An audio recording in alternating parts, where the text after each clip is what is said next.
Topographical model of the mind.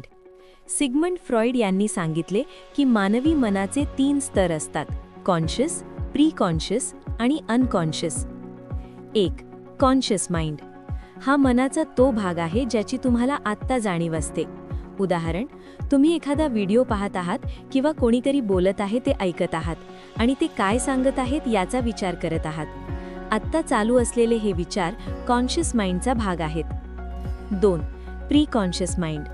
या स्तरात अशी आठवणी साठवलेल्या असतात ज्या सध्या मनात नसतात पण सहज आठवता येतात. उदाहरण, कोणी विचारले, तुझ्या बेस्ट फ्रेंडचे नाव काय आहे? कदाचित तुम्ही त्या क्षणी त्याचा विचार करत नसाल, पण काही सेकंदात तुम्हाला ते आठवते. ही आठवण प्री कॉन्शियस माइंडमधून येते. 3. Unconscious mind. हा मनाचा सर्वात खोल स्तर आहे. येथे लपलेल्या आठवणी, भीती आणि इच्छा साठवलेल्या असतात. उदाहरण, एखादा व्यक्ती लोकांसमोर बोलताना अचानक खूप नर्वस होतो, पण का होत आहे ते त्याला कळत नाही.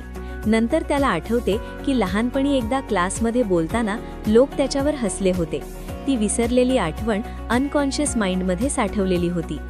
सिग्मंड फ्रॉइड यांच्या मते आपल्या अनेक वागणुकींवर आणि भावनांवर या अनकॉन्शियस प्रक्रियांचा प्रभाव असतो. काही वैज्ञानिक अभ्यासांनुसार आपल्या जीवनातील सुमारे 95% निर्णय अनकॉन्शियस माइंडच्या प्रभावावर आधारित असतात.